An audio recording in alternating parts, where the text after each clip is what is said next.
तो सत्ता का महासंग्राम 2024 लोकसभा चुनाव के 88 लोकसभा सीटों पर हो रहे मतदान से जुड़ी हर बड़ी खबर आप तक पहुंचा रहे हैं और साथ ही साथ मध्य प्रदेश की 6 और छत्तीसगढ़ की 3 लोकसभा सीटें यानी कुल 9 लोकसभा सीटों पर विशेष फोकस हमारा है। वहां के मुद्दे, वहां का वोटिंग परसेंटेज किस तरह से बढ़ेगा, क्या कुछ इसके कारण रहेंगे और अभी तक जो लोग वहां पर जा रहे हैं अपने मताधिकार का इस्तेमाल करने के लिए, वो किन मुद्दों पर वोट कर रहे हैं, ये सभी चर्चा हम लगातार कर रहे हैं। खास मेहमानों से उनके पास भी चलेंगे। फिलहाल आपको बता दें कि वोटिंग परसेंटेज अपेक्षाकृत अभी गर्मी की वजह से कम बताया जा रहा है, लेकिन उम्मीद ये की जा रही है कि सूरज की तपिश जब थोड़ी कम होगी तो उससे वोटिंग परसेंटेज बढ़ेगा। शाम होते होते चीजें परसेंटेज के साथ साथ जो आंकड़ा है वो कुछ सुधरेगा। डॉक्टर वाणी आलूवालिया से प्रश्न था ब्रेक पर जाने से पहले।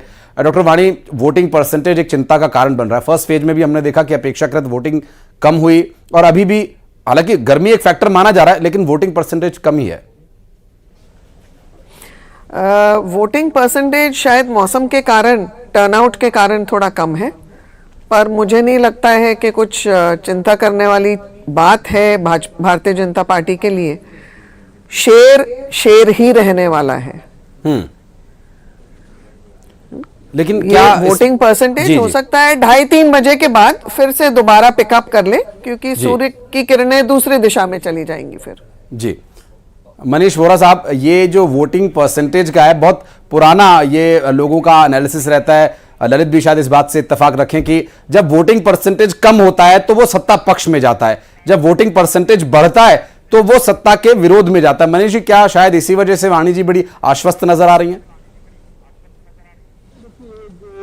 राजनीतिक विश्लेषक और बाकी लोग जिस प्रकार के आंकड़े निकालते हैं उसमें इस बात को जरूर कहते हैं कि वोटिंग परसेंट यदि कम होता है तो वो सत्ता पक्ष के फेवर में जाता है। लेकिन यहाँ पर देखिए, पिछले 1-2 चुनाव को हम देखें तो कई जगह पर इन चीजों को जो है दिखलाया भी गया है कि जहां पर वोटिंग परसेंट कम हुआ है वहां पर विपक्ष को भी कहीं कहीं जाकर के फायदा हुआ है। तो इन चीज को भी समझना होगा। दूसरी बात पूछिए, जिस प्रकार से वोटिंग परसेंट कम होने की जो बात है, तो मुझे एक लगता है कि देखिए जितने भी सेकंड फेज में अभी जहां वोटिंग हो रही है वहां महिलाओं का जो वोटिंग परसेंट है वो लगभग पुरुषों से थोड़ा सा ज्यादा है। तो वहां पर ये देखा जाए महिलाएं जो होती है वो घर का काम धाम निपटा करके उसके बाद वोट करने निकलती हैं। तो ये मुझे लगता है कि अभी जो 2-2.5 बजे के बाद जो ट्रेंड चलेगा उसमें वोटिंग परसेंट जो है वो तेजी से ग्रो करेगा, क्योंकि महिलाओं का जो वोट डालना, महिलाएं परिवार से जब वोट डालने निकलती है वो अपने घर का कामकाजी महिलाएं जो होती हैं वो घर का काम निपटा करके उसके बाद वोट देने जाती है। तो ये जी, मुझे फर्स्ट फेज का ललित वो चर्चा का दौर याद आ गया। मनीष जी इस बारे में चर्चा कर रहे हैं। वाणी मैम, आपसे भी ये सवाल रहेगा कि ये हमेशा महिलाएं घर का काम निपटा करके कब तक निकलेंगी? क्यों महिलाएं पहले वोट करने के लिए ना जाए, तब तक पुरुष घर का काम संभाले? बहुत अच्छा सुझाव है आपका, और ये सब जगह लागू हो तो निश्चित रूप से इस प्रजातंत्र में उससे बड़ी उन्नति और विकास का मुद्दा क्या हो सकता है। पर मैं आपको एक चीज के तरफ ध्यान आपका आकर्षित करना चाह रही हूं कि जब विधानसभा के चुनाव हुए थे अभी अक्टूबर में, तो महिलाओं का प्रतिशत वोटिंग का 5 से 7% का इजाफा था, और ये अलग अलग डिस्ट्रिक्ट्स में थोड़ा वेरिएशन के साथ था। तो महिलाएं, मोदी जी के कालखंड में महिलाओं को मोदी जी ने इतना सशक्त कर दिया है, उनको 33% आरक्षण ही नहीं दिया है, उन्हें प्राथमिकता दी है। घर की नहीं, समाज और देश की देवी महिला जो है वो आगे बढ़ चढ़कर अपने समाज के नेतृत्व में, अपने समाज को चुनने में, अपने समाज से बुराई हटाने में पहल कर रही है, और उसमें सपोर्ट पुरुषों का मिले, इस चीज की भी हम उम्मीद करते हैं। और खास करके आज के दिन की, चूंकि दूसरे चरण का ललित अभी वोटिंग जारी है और अभी कोशिश यही है हम सब की भी, हम लगातार लोगों से अपील कर रहे हैं कि आप वोट डालने जाइए, सेल्फीज भेजिए। ये सारी कवायदे सिर्फ इसलिए कि लोग मतदान केंद्रों तक पहुंचे, लेकिन मतदान केंद्रों तक पहुंचने में भी थोड़ी सी जो तपिश है ललित, मुझे लगता है एक बड़ा बाधा जरूर बन रही है। थोड़ी सी तपिश कम होगी तो वोटिंग परसेंटेज बूस्ट करेगा, जाहिर तौर पर करेगा, थोड़ी उम्मीद है। और जो इनकम्बेंसी की चर्चा चल रही थी, दरअसल बीजेपी ने एक नया टर्म भी इंट्रोड्यूस किया है। इसमें बड़े परफेक्ट जो प्रयोग किए हैं वो बीजेपी ने किए, प्रो इनकम्बेंसी। बीजेपी सबको बाहर भी लेकर आती है। रहा सवाल स्त्रियों के सशक्तिकरण का, तो बस्तर इसकी मिसाल सालों पहले दे चुका है। तमाम जो आदिवासी वो बहुत पहले मात्र सत्तात्मक व्यवस्था, और बस्तर में और ज्यादातर जो आदिवासी इलाके हैं वहां महिला वोटर ही तय करती है कि विजेता कौन होगा। एक ब्रेकिंग इस वक्त मिल रही है, जरा वो हम अपने दर्शकों को बता दें। कांकेर के घोर नक्सल इलाके कला परस में मतदान को लेकर लोगों का भारी उत्साह। यहां मतदान केंद्रों पर लोगों की लंबी लंबी कतार देखने को मिल रही है। कला परस को लाल आतंक का गढ़ माना जाता है। एक बात और ध्यान रखिएगा, इससे पहले फेज में जब बस्तर में वोटिंग हुई, कुछ लोगों ने सवाल उठाए कि हिड़मा के गांव में सिर्फ 33 वोट।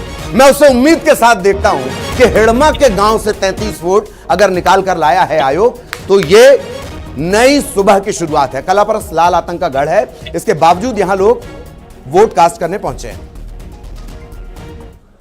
छत्तीसगढ़ में लोकसभा के दूसरे चरण के चुनाव चल रहे हैं और इस वक्त हम मौजूद हैं अंतागढ़ के कले परस में और ये काफी अति संवेदनशील इलाका है इसे कहा जाता है। लेकिन उसके बाद भी आप देखेंगे, लेकिन उसके पहले कुछ हम बताना चाहेंगे कि ये जो है वो कांकेर लोकसभा के अंतर्गत हम यहाँ पर हैं। कले परस इस गाँव का नाम है और यहाँ पर करीबन 843 मतदाता हैं। और अगर हम बात करें तो पुरुष जो मतदाता है उनकी संख्या करीबन जो है वो 543 के करीबन है, और इसके अलावा जो महिला वोटर्स हैं।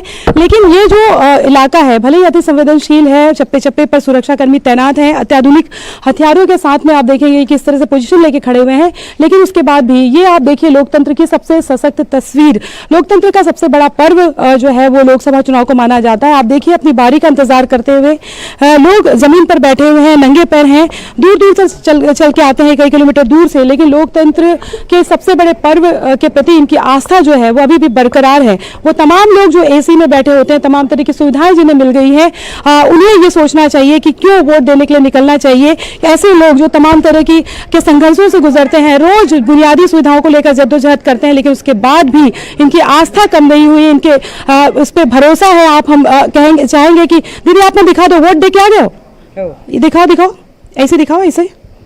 तो ये देखिए ये सबसे सशक्त तस्वीर है। और जब आप वोट देने के लिए निकलते हैं तो जाहिर तौर पे अपनी सरकार चुनते हैं, तो फिर आप सवाल पूछने का हक भी रखते हैं। इनसे बात करते हैं। वोट दे डाले हो आप मन? वोट दे डाले हो? कतका दूर ले आए हो? कतका दूर है घर? इतना मकड़ा पैदल चल के आए? चल के आए हो? बिल्कुल। आप देखेंगे कि इनके पैरों में अभी अगर हम बात करें तो करीबन 42-43 के करीबन टेम्परेचर चल रहा होगा। जंगलों के बीच में तस्वीरें हम आपको दिखा रहे हैं और साथ ही साथ वोटिंग परसेंटेज भी अपने दर्शकों को बताते चले। मध्य प्रदेश में 38.96% तक मतदान पहुंच गया है। ये 1 बजे तक के आंकड़े हैं और 1 बजे तक छत्तीसगढ़ में 53.09% मतदान हो गया है। क्योंकि कुछ एक बूथ्स पर 3 बजे तक ही वोटिंग होगी, लेकिन उसके बाद भी जिस तरह से छत्तीसगढ़ के मतदाताओं ने उत्साह दिखाया है, 1 बजे तक वोटिंग परसेंटेज 53.09% पहुंचा है। मध्य प्रदेश के लोगों को भी जरूर इससे इंस्पायर होना चाहिए और वोटिंग परसेंटेज बढ़े, इसकी हम उम्मीद करते हैं। छत्तीसगढ़ और मध्य प्रदेश का आंकड़ा इस वक्त हम आपको दिखा रहे हैं। 38.96% मतदान 1 बजे तक मध्य प्रदेश में हो चुका है, जबकि छत्तीसगढ़ में 53.09% मतदान हो चुका है। अब लोकसभा स्तर के आंकड़े हम आपको दिखाते हैं। सतना में 40.83%, टीकमगढ़ में 40.21%, कांकेर में 60.15% तक वोटिंग पहुंच चुकी है। और 1 बजे तक का जो ताजा अपडेट है, ताजा आंकड़ा इस वक्त आपकी टीवी स्क्रीन पर आपको दिखा रहे हैं। मध्य प्रदेश और छत्तीसगढ़ अब अलग अलग लोकसभा सीटें। दमोह की बात करें तो 37% से ज्यादा वोटिंग, खजुराहो में भी कमोबेश यही आंकड़ा दिखाई दे रहा है। टीकमगढ़ और सतना में 40% से ऊपर वोटिंग हो चुकी है। राजनांदगांव में 52% वोटिंग हुई है, जबकि कांकेर इस वक्त बाजी मार रहा है। कांकेर में 60% से ज्यादा मतदान हो चुका है और इस मतदान प्रतिशत का जो अंतर है वो अन्य लोकसभा सीटों के मुकाबले, खजुराहो, रीवा के मुकाबले लगभग दोगुना का अंतर यहां पर दिखाई दे रहा है। कांकेर के वोटर्स ललित घर से न सिर्फ निकले बल्कि बूथ तक पहुंचे और उन्होंने अपने मताधिकार का इस्तेमाल किया और वोटिंग परसेंटेज को अब तक 60% उन्होंने पहुंचा दिया। दमोह और होशंगाबाद के मुकाबले ये जस्ट डबल। ये बिल्कुल जाहिर तौर पर मैंने जैसे पहले भी कहा था कि जो आदिवासी वोटर है वो सबसे पहले अपना काम छोड़कर, याद कीजिए पिछले चरण में हमने वो तस्वीरें भी दिखाई कि जैसे ही मॉक पोल के बाद गेट खोला गया, लोग दौड़कर मतदान केंद्र तक पहुंचे। उस वोटर को निकलने में, मतदान केंद्र पहुंचने में, वोट करने में कभी कोई दिक्कत नहीं आई। दिक्कत वहीं आती है कि जो शहरी इलाके हैं वहां के वोटर को किसी तरह मतदान केंद्र तक पहुंचाना। और इसमें ज्यादातर बेहतर काम, जैसे मैंने पिछली बार भी जिक्र किया, कि बीजेपी का रहा है। वोटर को किसी भी तरह, और टारगेट भी दिया जाता है, रणनीतिक तौर पर एक टारगेट भी दिया जाता है कि आप सबकी जिम्मेदारी है कि वोटर कम से कम मतदान केंद्र तक पहुंचे। हालांकि खजुराहो और सबसे गर्म शहर, मतलब मेरा ख्याल है कि हर बार रिकॉर्ड खजुराहो से ही टूटता है गर्मी का, वहां पर एक बड़ी वजह हो सकती है। खजुराहो में फिर ये भी है कि मुकाबला लगभग एक तरफा नजर आ रहा है। तो ये वोटिंग परसेंटेज जो है, हालांकि हमें इंतजार करना होगा, शाम तक का इंतजार करना होगा कि किस तरीके से वोटिंग के जो आंकड़े हैं वो बढ़ते हैं। ये चुनौती रही है इस बार मौसम के चलते। एक बार फिर नजर मार लीजिए, कांकेर अकेला फर्स्ट डिवीजन 60%, राजनांदगांव 50% के आसपास। 1 बजे तक मध्य प्रदेश में ओवरऑल मतदान की बात कर ली जाए 38 से थोड़ा आगे। दमोह की बात कर ली जाए 1 बजे का आंकड़ा 37.57%, ये दमोह का आंकड़ा है। होशंगाबाद, नर्मदा का शहर, मां नर्मदा का शहर 45.71% वोटर यहां निकलता रहा है। खजुराहो सबसे ज्यादा गर्म इलाका, 40 के पार टेंपरेचर, 1 बजे तक मतदान का फीसद 37.89। रीवा की बात कर ली जाए 31.85%। कौन वो चेहरे हैं वो भी हम लगातार आपको बता रहे हैं। सतना की बात कर ली जाए 40.83%, ये 1 बजे तक का वोटिंग परसेंटेज है, ये आगे और अपडेट होगा। टीकमगढ़ 40.21%। कांकेर अकेला ऐसा जो अब तक फर्स्ट डिवीजन में आया है 60.15%। कांकेर का मुकाबला दिलचस्प भी है, आगे उस पर भी बात करेंगे। राजनांदगांव 47.42%, हालांकि 50% के आसपास अभी जो अपडेट आ रहा है उसमें 50% के आसपास ये पहुंचता हुआ नजर आ रहा है। राजनांदगांव की बात कर ली जाए 47.42% के आसपास यहां राजनांदगांव में, और महासमुंद में 52.06% ललित वोटिंग हो चुकी है। और ये 1 बजे तक का आंकड़ा सारी कहानी को बयां कर रहा है। और चूंकि जो मध्य प्रदेश की ज्यादातर सीटें हैं, उन सीटों पर जो शहरी क्षेत्र हैं उनका ज्यादा होना कहीं वोटिंग परसेंटेज का कम होने का कारण तो नहीं बन रहा, क्योंकि शहरों में हमने अमूमन देखा है कि देर से निकलते हैं लोग घरों से, पहले अपने काम निपटाते हैं, रोजमर्रा के जो उनके काम हैं, उसके बाद वो समय निकालकर वोट करने के लिए जाते हैं। ग्रामीण क्षेत्रों में इसका उल्टा होता है, पहले सुबह उठते ही वो पोलिंग बूथ पर आपको नजर आएंगे। मॉक पोल कई जगह नहीं हुआ था, उस वक्त भी कांकेर के कई पोलिंग बूथ्स पर मतदाता पहुंच चुके थे, मॉक पोल से पहले ही पहुंच चुके थे, लेकिन उसका एक बड़ा कारण है।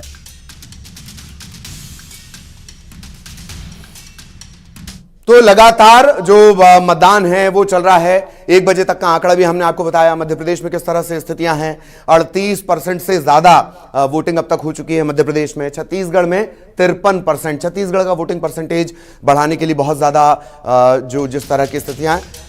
और सीधे आपको नेटवर्क 18 हेडक्वार्टर इस वक्त हम ले आए हैं।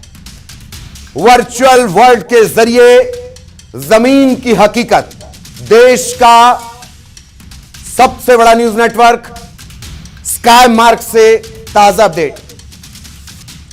दमोह 1 बजे तक 37.57%, सीधा update network 18 headquarter sky mark. 1 बजे तक दमोह में 37.57% मतदान। द से दमोह, द से दिलचस्प और द से ये दंगल, बहुत बेहतरीन। द से दोस्ती, दो दोस्त सामने सामने, दमोह का समीकरण कुछ ऐसा। एक बार फिर नए अपडेट के साथ सीधे स्काई मार्क से आगे का अपडेट आपको बताते हैं। कितना परसेंटेज कहां तक हुआ, ये इस वजह से भी जान लीजिए, आपको बाहर निकलना है, घरों से बाहर निकलिए, गर्मी की चिंता मत करिए, तपने की झुलसने की चिंता मत करिए। होशंगाबाद के परसेंटेज देख लीजिए 45.71%, पारंपरिक सीट बीजेपी की। और अब मैदान में बीजेपी कांग्रेस दोनों नए चेहरों के साथ। होशंगाबाद 45.71%, बाहर निकलिए, आज वोट करेंगे तो आगे हक से सवाल उठा पाएंगे।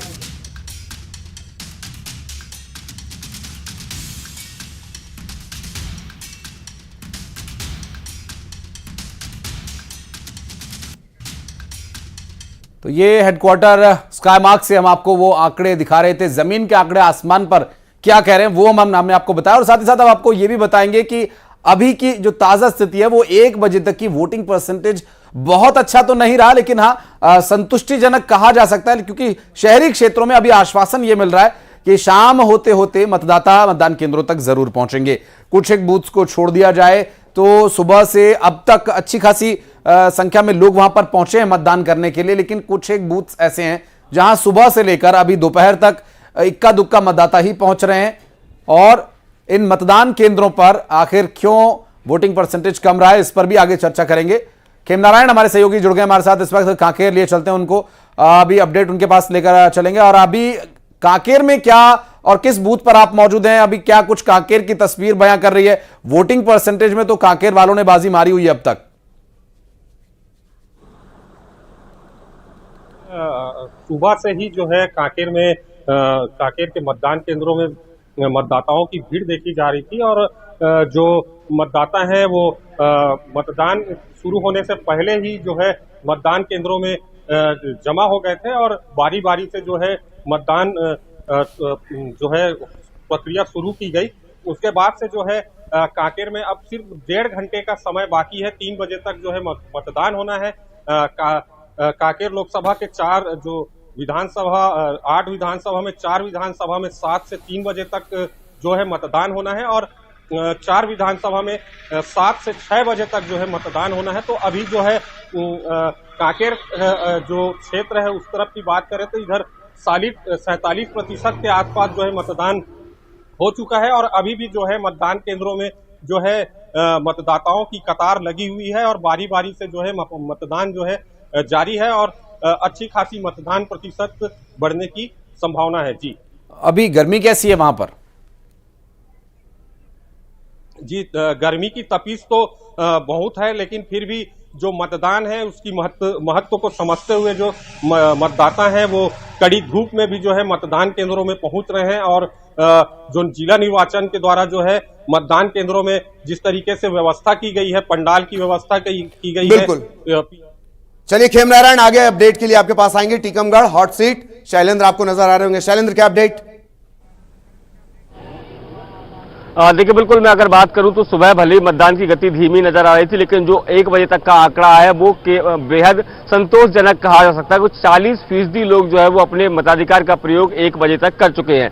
ललित 6 बजे तक का समय यानी 5 घंटे के आंकड़े आना और अभी बाकी है। 6 बजे तक मतदान होगा, 7 साढ़े 7 बजे तक फाइनल आंकड़े आएंगे। मैं तस्वीरें आपको सीधी दिखाना चाहूंगा, पोलिंग बूथ के बाहर में मौजूद हूं, और सुबह जिस तरीके से भीड़ नजर आ रही थी, लेकिन दोपहर होते होते वो संख्या बेहद कम हो गई थी, लेकिन अब फिर से एक बार जो है वो लोगों के जो है मतदान केंद्र पर पहुंचने लगे। उसके पीछे कारण यही है कि देखिए जिस तरीके से सूरज की तेवर चढ़े थे उसके बाद अब बादल छा गए, और यही कारण है कि अब जो है वो यहाँ पर बादल छाए हुए और लोग जो है वो घरों से निकलने लगे हैं। कुछ लोग यहाँ पर वोट डालने पहुंचे, उनसे बात करने का प्रयास करेंगे। सर, आप वोट डाल के आए हैं, क्या मुद्दे हैं इस बार टीकमगढ़ के आपके लिए? ईश्वर, यही है, बेरोजगारी है, यहाँ पे कोई काम धंधा नहीं है, कोई फैक्ट्री वगैरह कुछ ऐसा नहीं है, इसी के लिए कोई काम हो तो ज्यादा सही है। यहाँ पे संसाधन तो बहुत है, लेकिन ना तो उनका कुछ उपयोग हो रहा है, ना कोई बड़ा उद्योग धंधा आ रहा है। इससे यानी मजदूरी पलायन कर रहे हैं, उनको यहाँ पे काम नहीं। युवा लोग हैं, आप बताइए कि कामकाज के लिए यहाँ पे कामकाज मिलता है कि बाहर जाते हैं? क्या मुद्दे इस बार आपके लिए? कामकाज आप ऐसे ही मिलते हैं साहब, अपने अपने स्वयं के। जी, आप बताइए, एजुकेशन की क्या व्यवस्थाएं हैं, आपके कामकाज की व्यवस्थाएं क्या सोचकर आपने अपना नया सांसद चुना है? युवा पीढ़ी के लिए सबसे बड़ी समस्या टीकमगढ़ में अभी बेरोजगार है, जिसके लिए लोगों को बहुत ही ज्यादा परेशान होना पड़ना है। यहाँ से पलायन भी करना पड़ता है, क्योंकि यहाँ पर कोई भी प्राइवेट सेक्टर नहीं है जिसमें यहाँ पर अब लोगों को रोजगार मिल सके। इसलिए हमारी यही अपील है कि यहाँ पर रोजगार की व्यवस्था की जाए, जिससे लोगों को पलायन नहीं करना पड़े। और भी कुछ लोग हैं, अब उनसे जानने की कोशिश करेंगे। मैम, वोट करके आए हैं आप? वोट करके आए हैं आप, क्या मुद्दे इस बार टीकमगढ़ के लिए?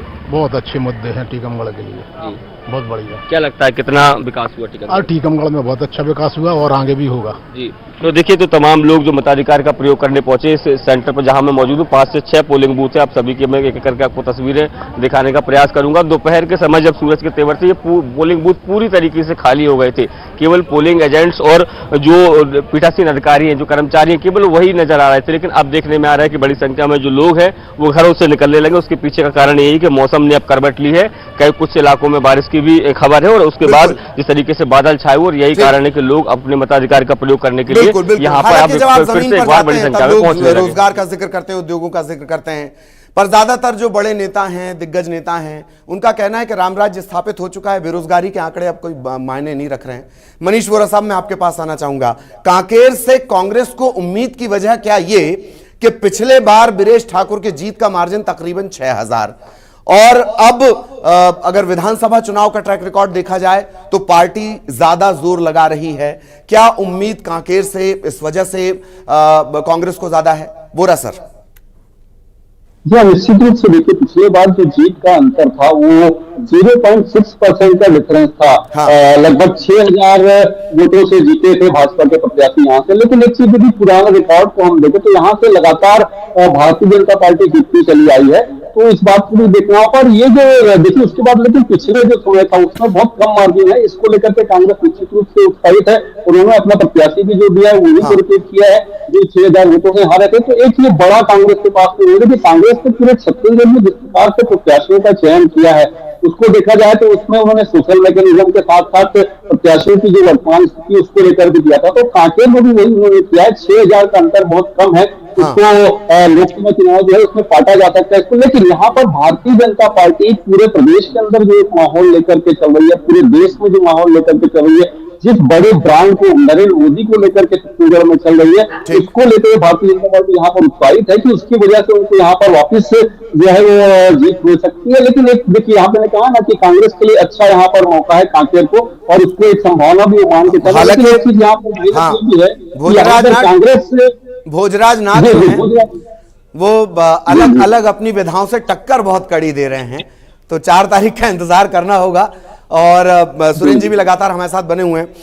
सुरेंद्र वर्मा साहब, आप मुद्दों की बात कर रहे थे, न्याय पत्र की बात की जा रही है, आपने कहा हम ये करेंगे, जनगणना का आपने जिक्र कर दिया। सवाल यह है कि पब्लिक इन मुद्दों को लपक क्यों नहीं रही है, आप कन्विंस कर क्यों नहीं पा रहे हैं? वर्मा साहब।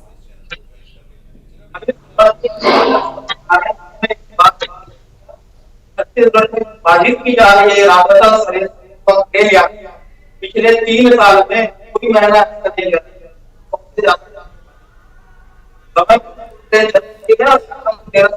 जो भारतीय जनता पार्टी का षड्यंत्र है, पिछले 3 साल में 63,000 से ज्यादा ट्रेनें निरस्त की गई। उसको लेकर लगातार कांग्रेस जो है आंदोलन करते रही। रेल रोको आंदोलन भी हुआ। कल भी हमारे प्रदेश अध्यक्ष स्टेशनों में जाके यात्रियों से बात की। जिस तरह से भारतीय जनता पार्टी के नेताओं के अहंकार और इनके कुतर्क से जनता जो है विदित हो चुकी है। एक तरफ ये कहते हैं महंगाई कहाँ है, महंगाई नहीं है, बेरोजगारी कहाँ है, बेरोजगारी तो है ही नहीं।